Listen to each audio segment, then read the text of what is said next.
Troy Galloway is a construction manager and consultant, commercial and residential builder, and a certified inspector for all commercial and residential buildings. And now, here is About the House with Troy Galloway. Well, hello, folks. Welcome back to About the House, your audio university on everything you could ever possibly want to know about your home. And we have so many great shows out here. What I want you to listen to, not just this show, but go back to our archives. And that's why I say about a university, is because it's kind of like an audio library of all the different things that we've actually presented out there. And I believe that we're probably the only type of show that actually goes into this kind of different content. That's everything. Well, it's about the house. And so it's everything about the house that you could ever want to know. I got a lot of people now that are following all over the country, because they literally are learning, just like, you know, a lot of folks are, about the different products. And so much stuff's happening out here in the construction world anymore that it's really difficult to try to keep up with. Even with somebody like a construction nerd like me, it's hard to keep up. And that's why this you can get this on podcast or YouTube TV, or follow us on any social media. Heck, we're all over Rumble now, so we're expanding quickly as far as our different formats.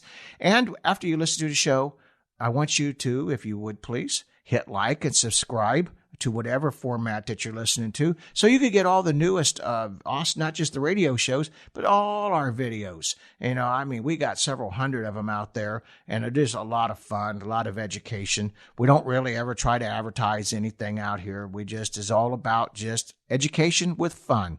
Hey, by the way, I should introduce myself. This is our little bit of advertising here. I am your humble host, Troy Galloway, owner of Galloway Building Services. Just like the radio show, we're a very unique type of company also. Yes, we do building and construction inspections. We do residential and commercial building inspections. Commercial inspections, what does that mean? Well, if you've got a construction problem going on with your contractor, or if you're a contractor and you're having some trouble getting paid, or your customers lost a little bit of faith in you for whatever reason, normally it's because of nosy neighbors sticking their nose in their business and don't have a clue what they're talking about. But hey, give us a call. We have helped a lot of people out. You know, actually, we help a lot of real estate agents too, because what happens is that when they're trying to do a transaction and they need to get some work done, well, sometimes that their buyer says, hey, this is not done right. Maybe the seller, of course, the seller's not going to spend any more money than they have to. So we can help you out there, tell you if it's done right, or make you a quick report, help save the deal. So that's a great idea, great way of taking care of things. And we don't just do that, but we also do expert witnessing in court, which is a lot of fun too. It's fun because it's very educational. It's really what I think is funny about, I'm snickering to myself. What's funny is I've literally watched the jury, and they're just all ears. Some of these folks, you can see, guys and gals, they're sitting there. They want to learn about this too. So it's a lot of fun, and we really help a lot of people out. But today's show is going to be about the exciting world of drywall. And you say, well, how in the world can that be exciting? Well, folks, it really has changed over the years. Drywall, from when it first started, which we're going to kind of go a little bit about that, to where it's at now. Heck, just in the 44 years that I've been in the construction business, drywall has evolved into some really, really awesome products out there. But as we're going to go through here, we're going to talk about some of the pitfalls and some of the problems, and where drywall can be applied and where it can't be. But drywall, actually, it was an invention in the 20th century. And now it's an essential part of all our residential and commercial constructions. But it was invented, back about 1910, I think, something like that, right about that time. And how drywall evolved is that we always use plaster. And we all remember our old plaster walls and such. Well, plaster, heck, I'd love to do a show just on plaster because it's a world of its own, and it's really evolved also. But plaster has been around since, well, for thousands of years. Way back, we even got some artifacts where Egyptians even used plaster. So, it's been around for a long time, but it's very labor intensive. And so we really quit seeing so much of that. And most of our houses that we see here in the East, on the East Coast and throughout our Midwest, not so much in the Western states as they was, a little bit later to be, in the housing boom areas. But it really kind of disappeared, in the 40s, in the 50s, at 1940s, 1950. Oh, here's my note right here. Well, actually, so United States Gypsum Company was founded in 1903. So I guess I was just a little bit off on my time here. And it was actually invented not as a replacement for plaster, but actually, believe it or not, and this is how things come around in full circle. It was called Drywall, and it was sold in small tiles, and it was made for fireproofing. So ain't that pretty cool? Fireproofing. Now, we'll talk about that, because drywall has come around a little bit, and now we do have some different specific products just for that. But it says that sheetrock, which is really sheetrock, is no more than just a name for the product. We call it drywall. We call it sheetrock. Some people call it plasterboard. Some people call it gypsum board. It's all the same thing. And so when it was invented, it was came out as the actual product of more of what we're using today in 1916 is what my notes are saying right here. So it's really great stuff. And used to actually be, when it first was being used in our residential and commercial, well, more residential than commercial use, we put that in our walls as a replacement for wood lavs. So remember when we used to do our plaster, we'd put up 1x little thin, what they call them wood lavs, and then they would plaster over that. And the wood lavs would have like a 1/4 inch in between each slat, and then they'd go over it, and they would do like several coats. Well, it was labor intensive, for one, having to put all the wood lavs up. So what they did is that they just took this drywall and then they used it in replacement of the wood lavs. And that way that it was easier and quicker for the plasters to go right over top of it. But still, we had plaster over top of our drywall. And you're going to see a lot of that still. If you get into rehabbing or any of this stuff, you'll see a lot of that in our older buildings. Now, here's a little disclaimer that you don't see often. When you start getting into plaster, whether it be over drywall or before, plaster actually used to have a lot of asbestos in it, had lead in it, even some of it even had formaldehyde in it, some other hazardous waste. So before you just start tearing your plaster walls down, especially if you have young children or pets or anything, you want to check to get it tested. And if you don't want to get it tested to see, just perform the proper way of disposing it and containing the area that you're doing the work in. That way you'll know that you're not going to have any problems. Because, it's not a big deal, but it's a huge deal if anybody gets hurt, and nobody wants that. But yeah, so we used to just actually put that right over our drywall, went right over our plaster. And then the plaster could go right over it, and he wouldn't even need as many coats of drywall or plaster to go over it. And that was really, really cool. Now, today, we don't use plaster over our drywall. Today, we are just using only drywall only. And around our perimeters of it, actually the sides of it, not all 4 sides of the perimeter, there's actually a little, like indentation. It's kind of recessed. And the reason we do that is for our taping. So our taping joints will be our drywall, mud, and tape go right over that. And it fills in, so you got nice, beautiful, smooth walls. It really looks great. So just think about that. And also, when we get into some of our drywall now, we got some really big, long sheets of drywall. So we even have now even less amount of space that we have to tape over our mud and tape. So it's really, really great.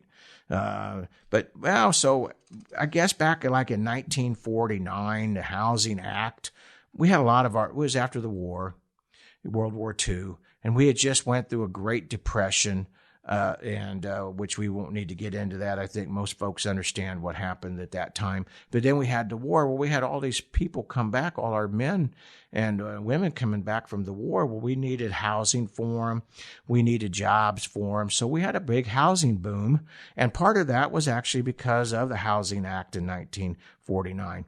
And, that's really whenever the houses started being built so fast, they really didn't have time to get hung up on plastering. So even though drywall was invented already before that time, we really just didn't see a lot of drywall at that, being used externally like it does now. But now it's industry standard. And since then, even like I said earlier, even in my time, we've watched drywall just literally just turn into some really, really cool things. Now, is plastering work dead? Well, not really. Actually, plasters, there's not many old-time plaster tradesmen out there anymore. It's a high-skilled talent. It's time-consuming. It's hard to find somebody that's still good. And maybe we do got some young guys out there doing it, but I haven't seen any lately. Actually, the only fellas that I know out there are probably my age, and they do it, and then nobody's doing whole houses anymore, so they're doing more repair work. But let me tell you a real quick story about that too, because so years ago when I was getting I was going to get my building engineering degree. I met a fella who was getting his master's degree, and the same thing as my field was in, and he had a plaster company. And I asked him, I said, well, how come are you getting your master's degree still in engineering and you still have your plaster company? He said, Troy, you're going to make a heck of a lot more money if you do than engineering, if you have a skill like plaster. He says the day of having anybody out here knowing how to do this, they're coming to the end. And so there's the lesson. Sometimes just a good blue collar job like that, a good high skilled trade, that like Michael Rowe talks about with dirty jobs. He talks about, by the way, he didn't pay me to throw his 2 cents worth in. But he's actually got promoting our skilled trades out there. We need to actually do another show on that. We did one a long time ago with Rankin Tech, so you don't always have to go to school. Get a good trade that also could help you, and especially in the dying arts, because we still got a lot of plaster going on. But now where we actually do a lot more of our plaster work today is more in our commercial and our industrial buildings, where durability and moisture control are very important. And what we put a lot of times, we put it in our stairway building of our buildings, and that's a common area for plaster. Since they're called hardened areas, and they're built with cinder blocks or poured concrete walls. So what they'll do is to make that look pretty, make it look more like the balance of the building, then they'll plaster right over top of that and create a nice, beautiful, smooth walls. And also any place of their high moisture or other applications, as plaster really holds up better under them damp, moist conditions.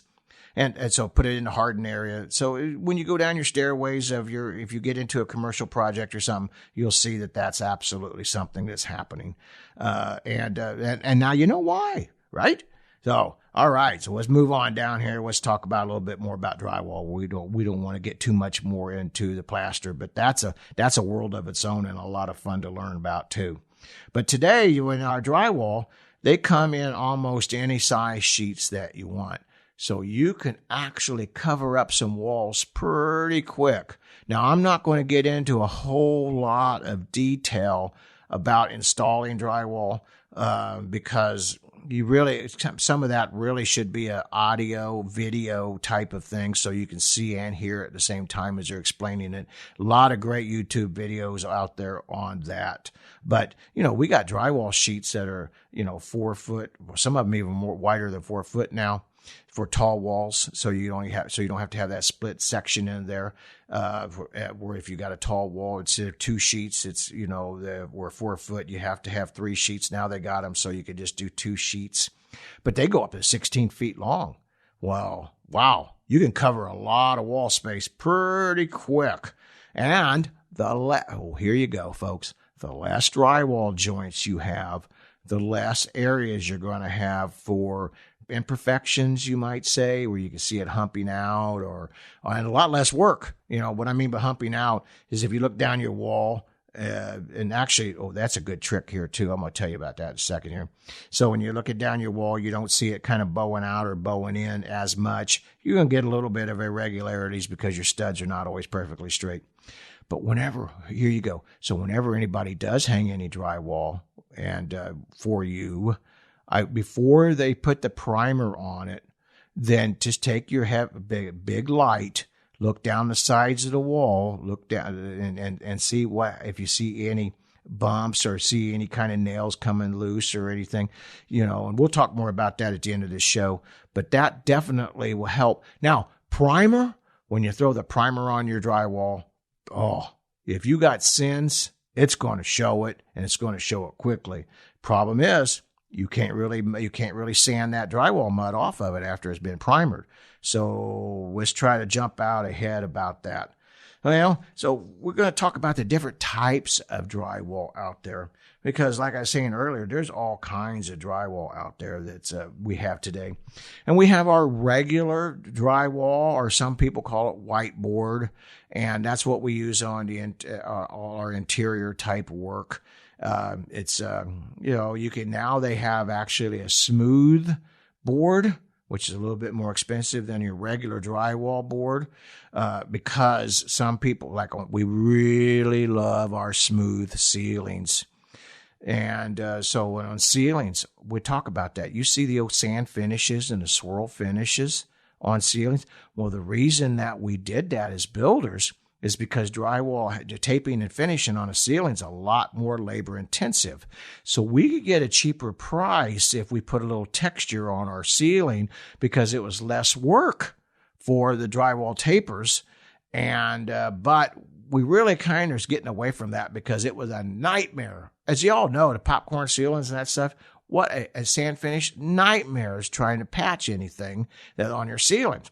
So we went with the smooth board. Smooth board really looks good. And a lot of times we'll just put that smooth board just on our ceilings and not our walls. But sometimes we also do it on the walls too, depending on what kind of texture that you're looking for. And it comes anywhere, from 3/8 of an inch to 5/8 of an inch. And, and it comes in all different sizes of boards up to, like I said, 16 feet. Now you're going to say, well, Troy, I've seen a heck of a lot of other drywall out there, and I see all kinds of weird colors. What does that mean? Well, the colors actually kind of helps the builder, the inspector, and everybody else kind of know that the color isn't as important as designating the type of drywall. So we got a Greenboard drywall.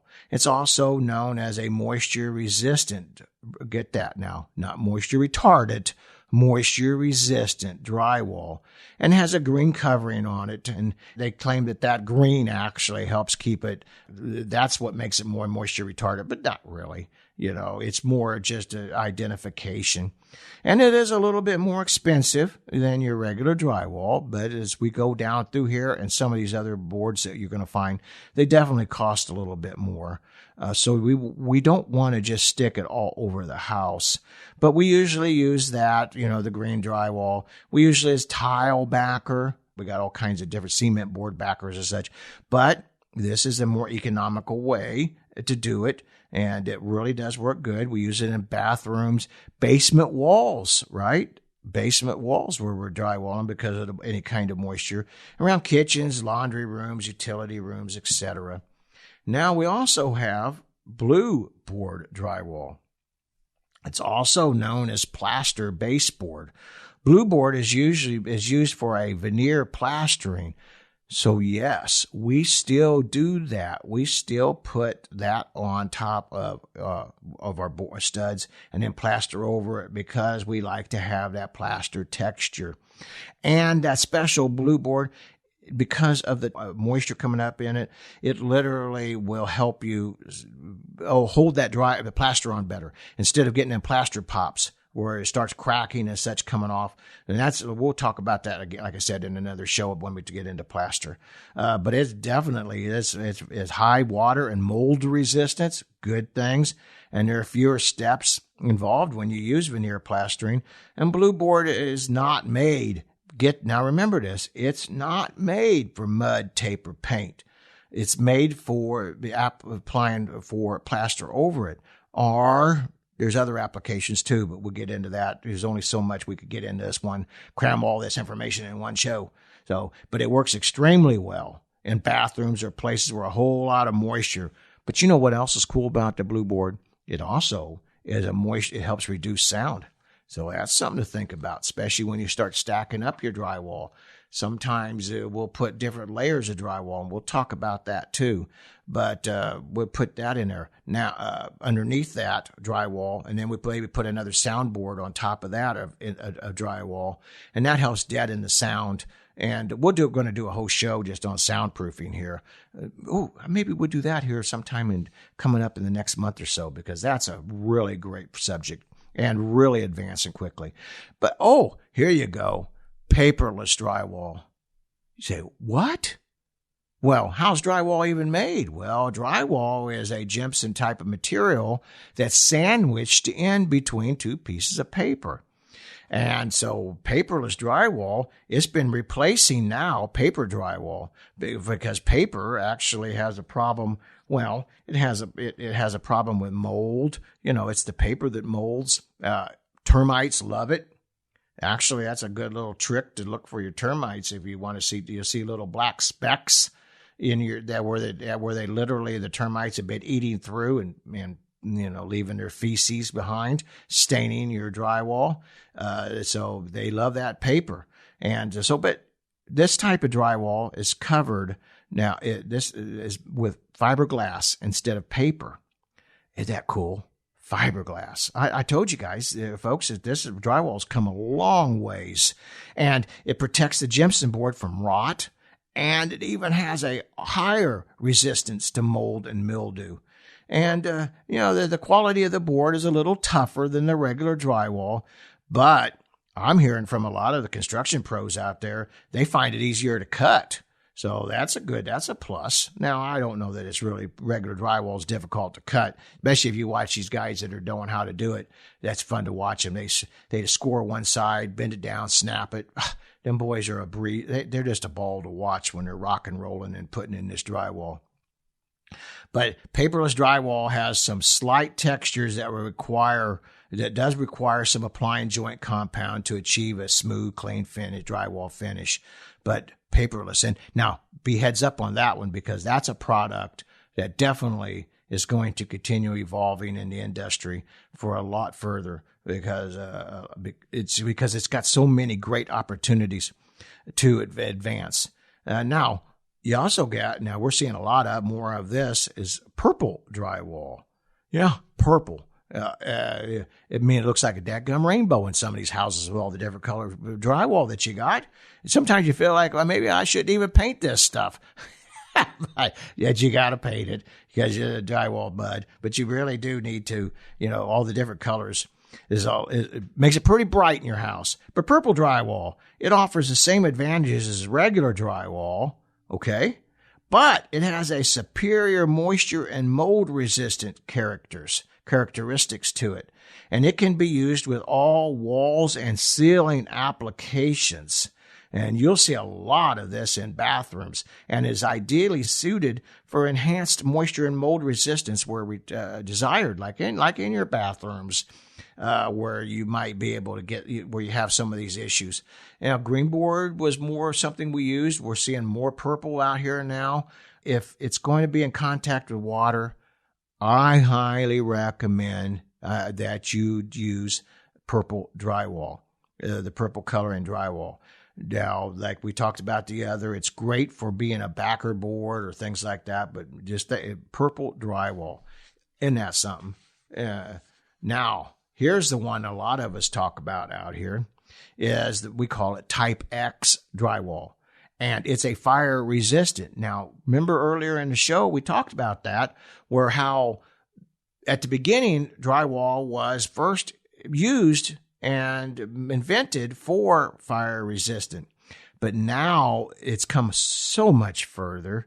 And a lot of our codes throughout the United States is that we use 5/8 thick drywall, Type X. And how do you know? How do you know if it's Type X? Well, it will say right on the drywall because it looks like regular white drywall. You can't really see the difference. To the untrained eye, you cannot see the difference between the two. So look for the stamp, and it'll say fire resistance Type X, and it'll give you whatever kind of information that you need on that. And we use a lot of times in our different areas that we use fireproofing, like garages. Now, we call a firewall. A firewall is the wall between your house and your garage, where the living area is adjoining the garage section. And code says that we are to have that fireproofed. Now, some municipalities actually will call for 2 layers of 5/8 drywall. So as that, it really will contain that fire so much longer. We talked that and you want to learn more about fireproofing, that kind of stuff, go check out about our doors. We talk about fire rating doors and such on another show that we've done in the past. But, another thing about it I like about this Type X drywall is it actually can help you with the soundproofing. Now, soundproofing, we don't have the loud cars like we used to. Oh, I just love them old muscle cars back in my day. But we had, we got these little bumblebees that make a lot of noise in the garage and such. And guys out there working in the garage sheds or in the garage, and with the radios on and such. Yeah. And sometimes they make the garages man caves. Now, that soundproofing, it does make a little sense when them applications. But think about that. And to receive the Type X designation, the gypsum board the drywall must achieve at least a 1 hour fire resistance for every 5/8 of an inch a layer. So if I got a double layer, they're telling me that car could catch a fire, or your lawnmower, the gasoline, whatever's in your garage could catch a fire, and you got 2 hours of resistance time. So by that time, you should be plenty of time to get out. Your alarms and everything should be working. Really is a great stuff. And it's nailed right on load-bearing stud walls. So these are great places that we want to be able to use it. Now, we're seeing a lot of this. We kind of alluded to this shortly before. And that's soundproofing drywall. Really, that's awesome. And where we see a lot of the soundproofing can be used, like, and say if we have condos and I got apartments and you see them using hotels, motels, where we don't want the neighbors to be hearing our neighbors or anything. Then if you add another layer or two of this different types of board on top of that, that even enhances it even more of your soundproofing. Now, here's something that we still use, but not as often as much as we used to. We have a sound channel. And it's what we do is a sound channel goes on before our drywall goes on, and it's kind of a V shape, type of metal material. Well, it isn't kind of a V shape. It is a V shape. And and one side gets screwed to the floor joist, to your floor joist if it's apartment, ceiling rafters, your walls, etc. And then the other side drywall gets nailed right to it.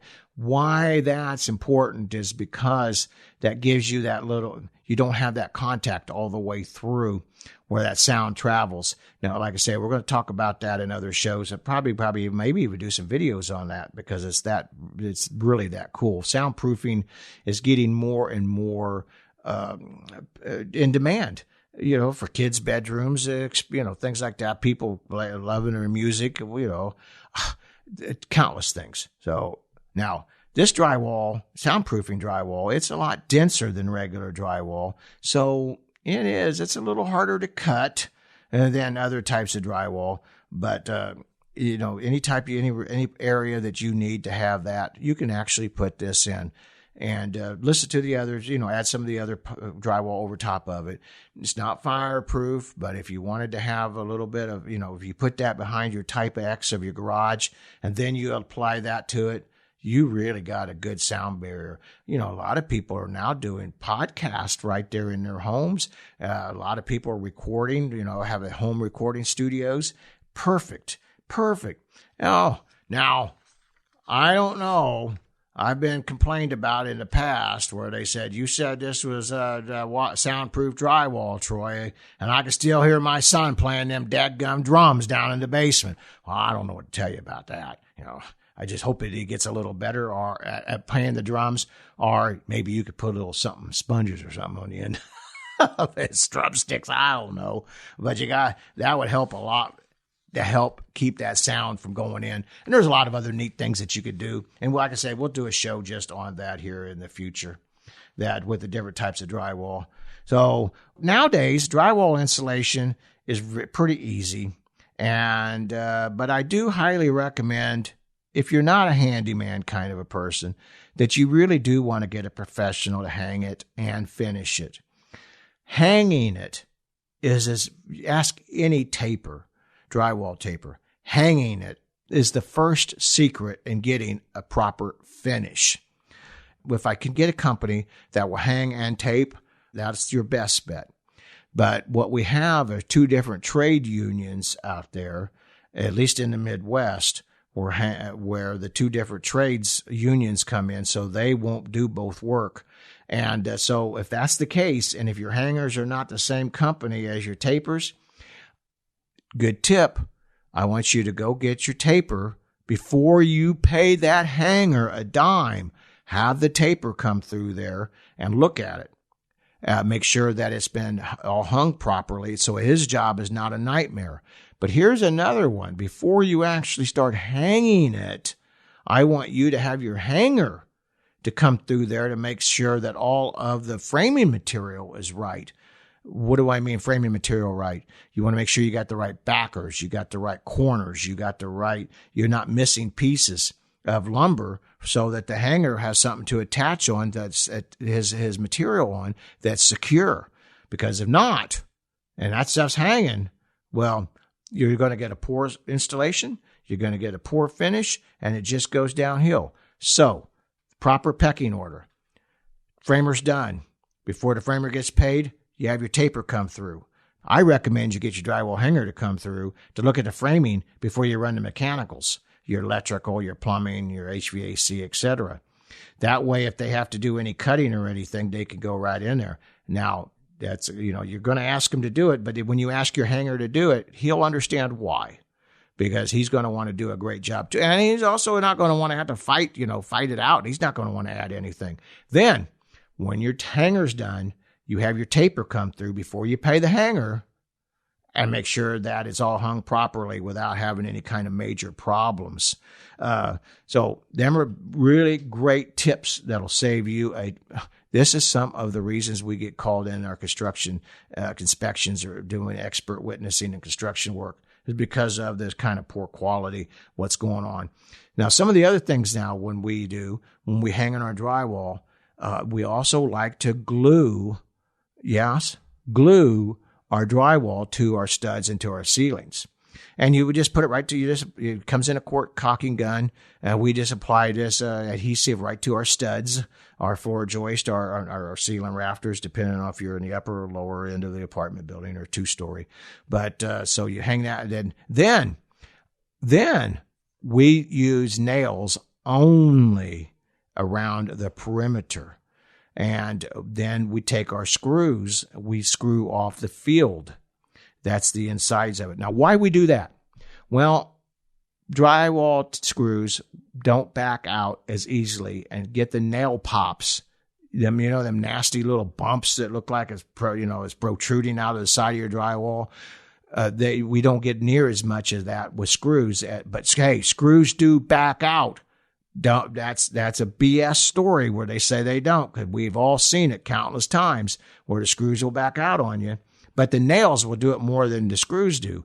But we put them around the perimeter. But why? Well, for one, it's easier for me to take that nail and then tack that up and help hold that sheet up until I can get back and screw it, the center of the field off. But also, by putting our nails around the perimeter, then we're putting our drywall mud and tape over top of that. So it's not allowing them nails to back out. So you're giving yourself a little bit of extra protection. You will see drywall pops, nail pops we call them, even from screws and everything, because when our material dries out, our home dries, our materials dry, everything shrinks. Well, except for the fasteners, they don't. So here's a little tip. When you have to go back and repair them, I want you not to take your nail out or your screw out. Take your hammer. Tap that into it. Just make, and then put a lid. Don't break the paper. Never break the paper when you're hanging your drywall with screws or nails.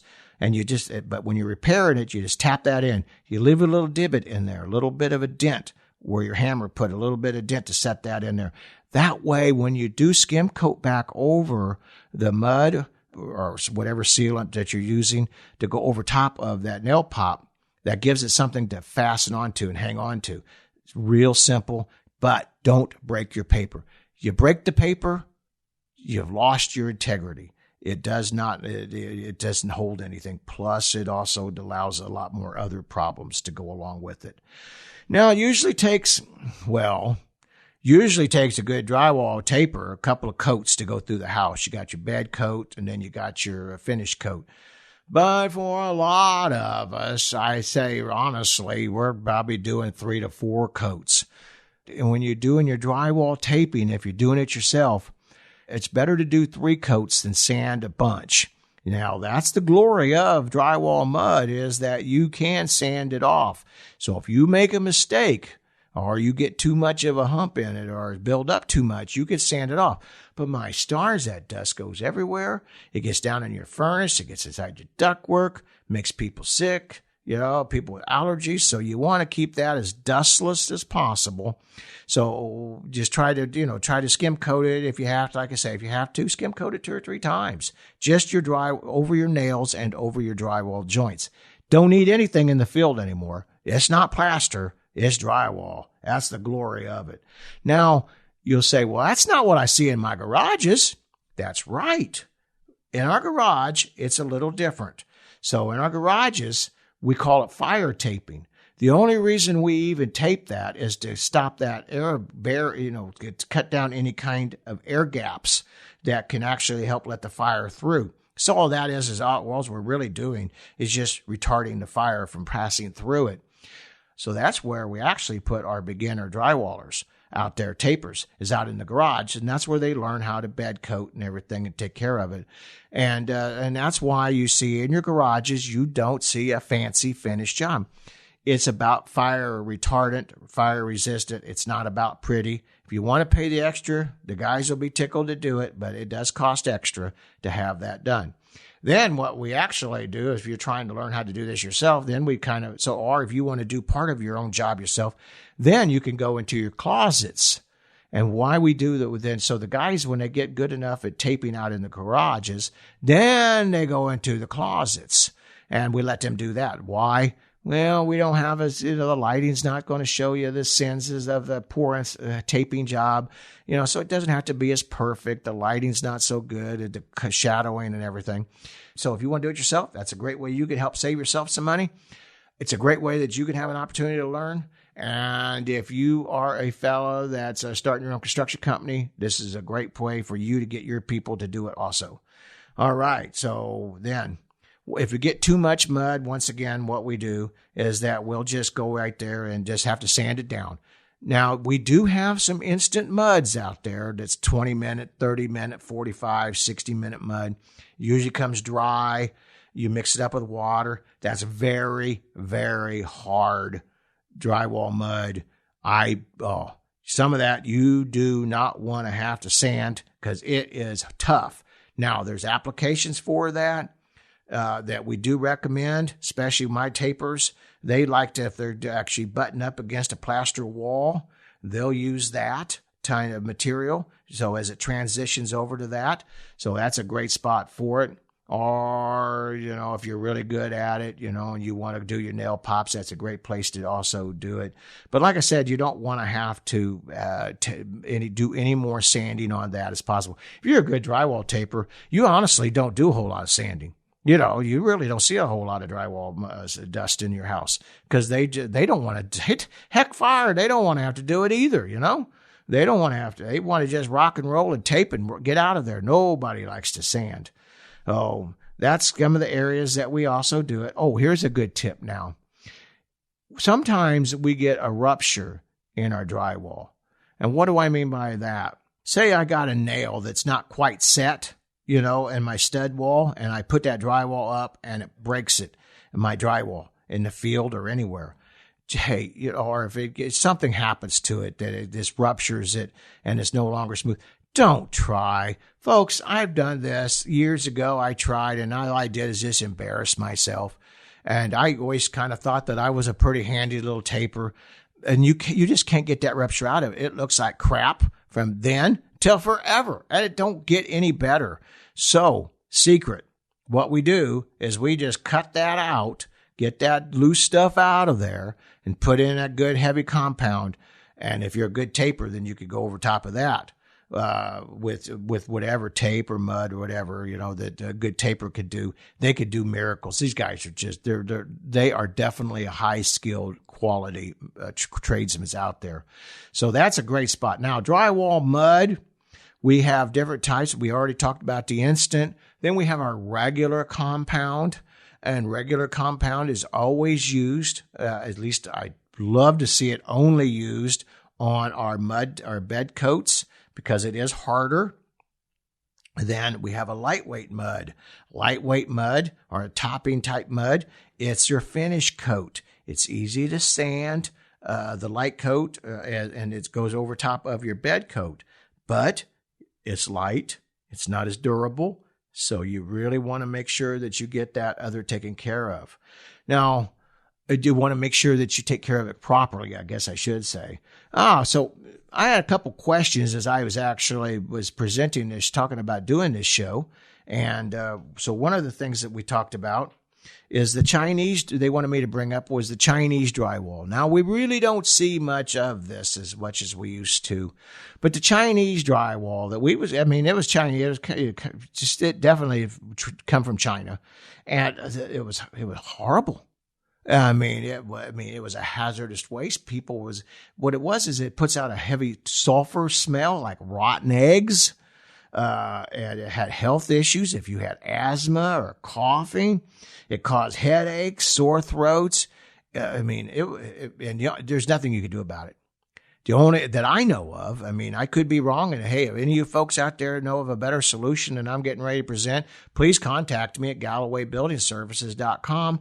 I would love to get more ideas on how to take care of it, because the only thing we know to do is you have to rip that crap out of your house and throw it away. Literally rip it out and throw it away. It's just that horrible. Now, we also do, which I didn't really touch on too much, is an exterior drywall. Now, where we use exterior drywall we've used it on sheathing, where you put right before on the outside of your house, exterior. We also put on top of that, then our siding goes over top of that.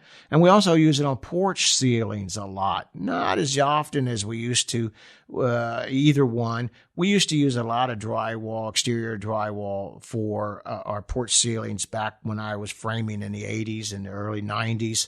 I don't see as much of it as we used to. And the reason we don't is because even though the drywall was kind of weather resistant, the taping would get wet, damp, and it would fall. And, it just looked like it didn't look real good. And, it was somewhat cheap is why we did it, and it was quick. But it really wasn't the best. Now, here, I've been involved in this too many times. And when I see it now, when I do a home inspection, I just call it. You got a problem. And that is when we use it for our sheathing. We saw a lot of that during the 90s and in the early 2000s, And actually, we saw it more on our inner city buildings, condos, apartments, because it was cheap. And the builders were trying just to put these things up as cheap as possible. Folks, them things are just, you see exterior drywall, don't buy that building. Don't buy that building because you got a problem. You got mold issues that happen. It's just not designed for that. Now, we do got some other, we're going to start seeing more and more of this coming back. Drywall now, because I want to talk about the older buildings. The newer buildings, the reason that I think we could get away with more of it is we do have a better, higher moisture resistant drywall material that would work well for that, especially if you cover your seams for that help you, for moisture, air going through. But that other stuff, you're just looking for a lawsuit. That's all. If you're a builder, you're looking for a lawsuit. If you're a owner of a property, you're just looking for a total sheathing replacement. We're talking big money. So these are some of I've kind of shared with you as much as I could in a short period of time, a little bit about the pros, the cons, the different types of materials out there. There's a whole bunch more to this than what I have just mentioned. And I'm hoping that we can get some drywallers to come on the show here and probably come this winter when things slow down a little bit, we can have some come in because I want to talk to you about the different applications and ways that people do things. And, they're going to give you some trade secrets. But right now, you got some great product ideas and you got some good starting points where you can use it, what types you have. So I hope this has really been beneficial to you. I know I really greatly enjoyed sharing this show with you today. And if you folks ever have any questions whatsoever, please feel free to give me a call. My office number is 636-394-3112. Or you can call me on my personal cell phone. I don't give this out very often. I don't give it out on very many shows, but I think this is important enough, and that's 314-520-6655. And, of course, you could always touch base with us on our webpage at GallowayBuildingServices.com. You could catch us out on Facebook or, like I said, Rumble and our social media, YouTube channels. And just ask the questions. I'd love to help you. If you have a drywall situation from a poor installation, or you're having some of these problems that we've been talking about already, give me a call. I'd love to help you in any way possible. Well, folks, I am signing out of this show. I thank you so much. I want to give a shout out to our producer, Joey. I don't always pat him on the back, but he's a wonderful young man. Any of you folks in the St. Louis or Midwest area that's looking for a good producer for your shows, he does not just podcasts, but he does all kinds of, he's the one that flies the drones on some of our, you see some of our YouTube videos about what to expect from in home inspection and these things. Great guy, great contact. Just contact me. He doesn't want me to give you his phone number right now because, well, he's just shy. Anyway, folks, thank you, Joey. Thank you, everybody. God bless you for listening to our show. And give us a holler. We'd love to help you. Galloway Building Services, your humble host, has brought you this show about the house. Sponsored by Troy Galloway and Galloway Building Services, your top choice for professional home inspections in the St. Louis area. GallowayBuildingServices.com.